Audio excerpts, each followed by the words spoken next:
Good afternoon and welcome. Today's Wednesday, which means it's time to talk about Miss Kobayashi Dragon Maid S episode 4.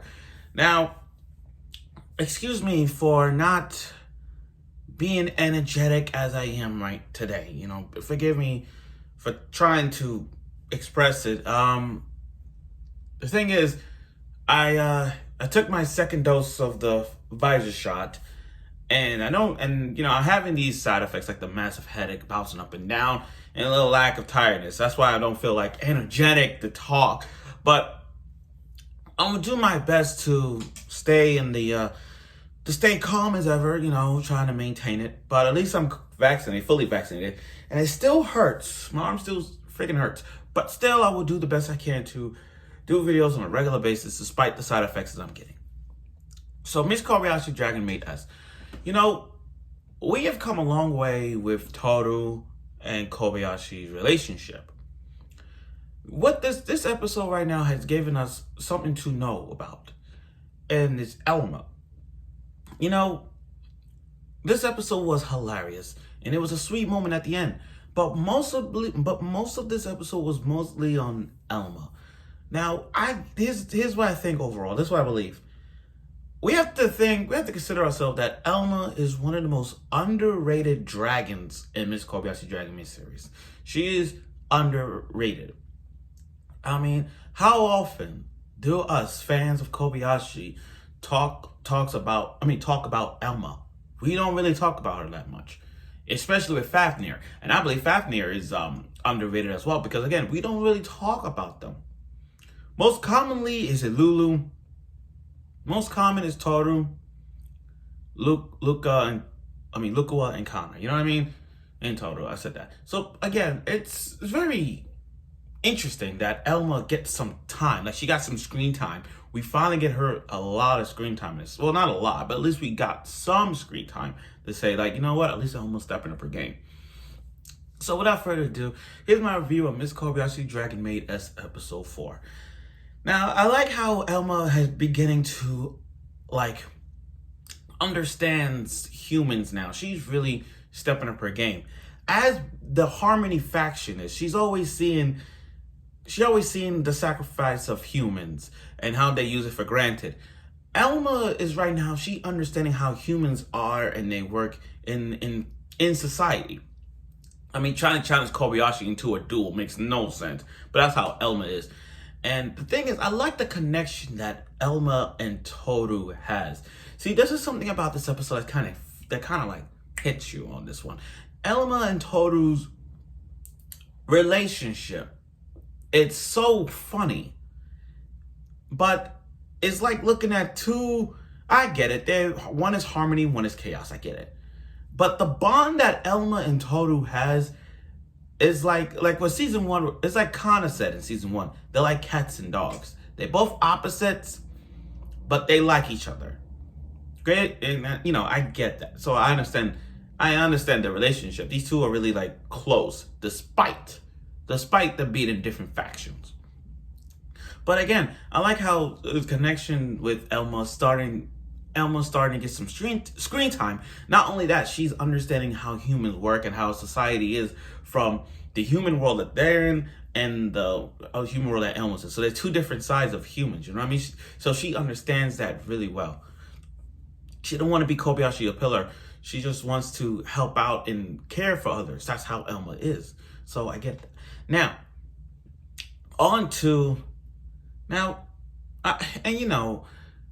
Kobayashi's friend, one of the workers, yes, he's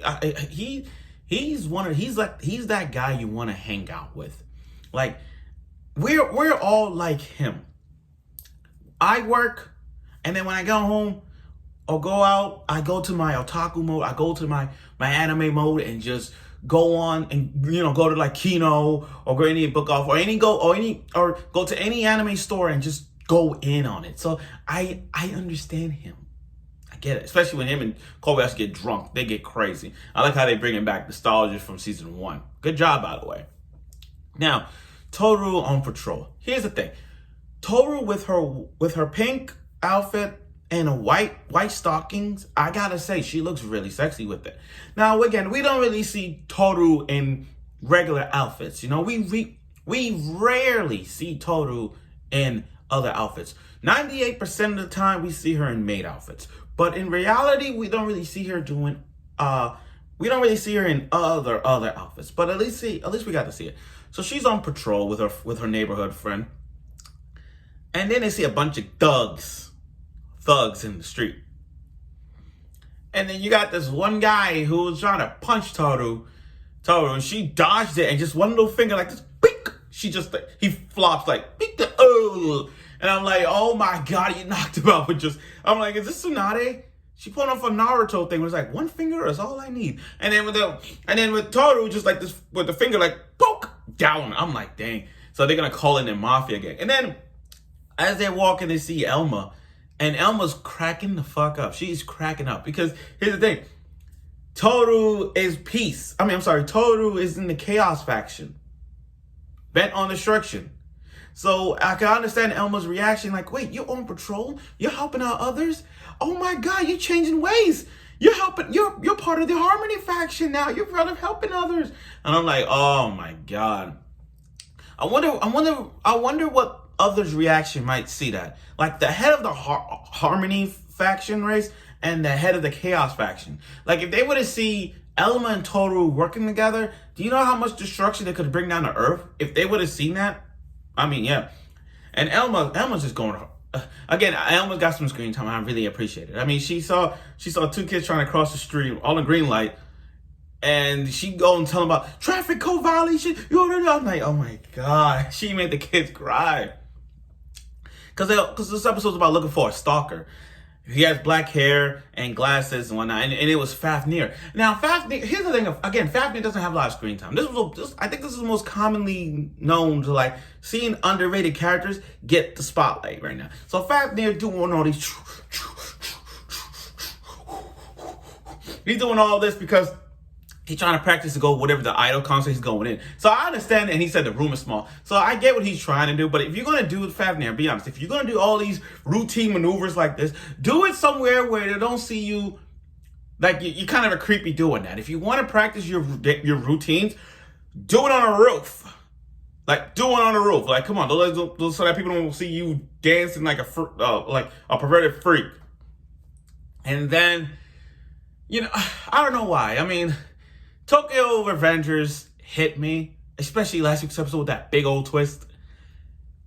And then this episode with another gang members coming in, and you got the head of the clan Dragon trying to face off against Tooru. And then Tooru just like punch. It's like she's juggling the head of the Dragon clan. Head of the clan, just keep punching, like punch. And then the funny thing is, oh, I got a headache, sorry. Again, the COVID thing. And then, out of nowhere, Tooru went ballistic, going to her main mode, and literally, I thought she was going to one punch it. She one kick that thing. Like, one kick, and then took out the entire clan. Funny as it is, I'm like, damn. Let's see. So let me get this straight. Tooru could play the guitar, and she has her own, and she's a leader of a gang. I think Tooru is definitely key to own a gang of her own, because the fact that she took down the head of the gang, and took down the entire gang of her own, she could run it. I mean, just then they started walking. You see these two side characters like, oh, Tooru, good morning. I'm like, respect that, respect her, yeah. Now, moving on to the amusement park. So Kanna, being the adorable dragon that she is, she wants to go to the amusement park. Kobayashi never been to one. I'm surprised Kobayashi had never been to an amusement park. I'm gonna say that now. I've never thought she never. I didn't think that. I mean, I know she works a lot. I get it, but not going to an amusement park. Never. Like, what kind of childhood you had? I'm curious. So they go to the amusement park and they see the mascot, and that's Georgie. I'm gonna get to Georgie too, because I think Georgie played a role in this one as well. I don't understand how Georgie's not hot in a maid outfit. Like, she's wearing a maid outfit and a mascot. How is she not burning up? How is she not hot? And I'm like, wow. And then, Kanna, and you know about this, scene, you know what I like about this episode? I like how, we don't really see Kobayashi and Tooru bonding more. This is the first time that they actually bonding right now. And by bonding, I mean going out on a regular basis. We rarely see that. We don't really see that. So this is the first time they bond more. Now, Saikawa, Ilulu, and Kanna, having a great time. Saikawa, I don't even know where to begin with you, girl. I don't even know where to begin. Let's start this. Let's just hear me out. You went to a haunted house. You get scared. Kanna's like, I'll protect you. Georgie, your big sister, pushed you. Cheeks touch, and you're like, ah! That's one. Number two, you're on this ball with Lulu and Kanna. The mascot, Georgie and the shark mascot, pushing the ball so that your Lulu's boobs and Kanna's face touching them, and you go like, eh! That's number two. And then number three, you got something on your face, you got something on her face, and then Kanna licked it, and then you try to not trying to get Kanna gassing, you try not to embrace it, and then Lulu licked you, and then Kanna licked you again, and then she freaked out she freaked out. If we had $1 for every moment Kanna get a gasm, do you know how a lot of people right now would have been richer? Everybody would have been rich right now. It would be like, okay, I bet you $5 Kanna get a Kanna gasm every time she sees her. Okay, bet. We got 3 Kanna gasms in this one episode. I'm just crazy about it. It's funny. But again, I liked how the bonding at the end. It was a sweet episode. And at the end, Georgie's that's not her real name. It's not a real name. It's just that I think what we're seeing is Georgie, I think she likes that name. I mean, her name, I forgot her name in the show, but when they call her Georgie, she's like, Because she liked that. Oh, and by the way, Kobayashi having a great time at the amusement park with her Victorian maid outfit, because she's into that Victorian. I think she's into the Victorian era maid thing. So it's getting there.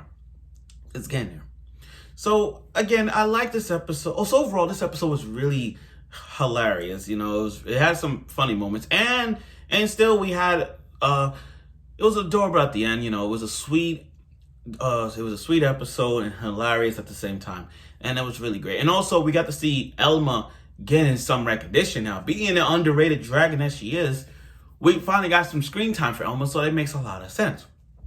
Now, for previews for next week, we finally get to see the boy that was with Ilulu in the opening. Remember the opening? We saw the boy and Ilulu. So now we're gonna see this. We actually gonna see the new guy coming in the scene. So let's see in the direction this will turn out to be. And it's like always, Kobayashi Dragon Maid is always gonna be funny. And like this, it is gonna be funny. So I look forward for next week's episode of Kobayashi Dragon Maid. And again, I'll be better by next week because it's a COVID thing, but I promise you by tomorrow when I do Peach Boy Riverside, I should be 100%. Right now, I'm not really feeling excited to talk about it. I did my best, but like I said, the COVID is really feeling the side effects as it is. But I gave you all a review of Kobayashi Dragon Maid. I'm proud that I'm able to do it. So I look forward for next week's episode of Kobayashi Dragon Maid with Ilulu and the new boy. Let's see where that goes, and I'll see you next week.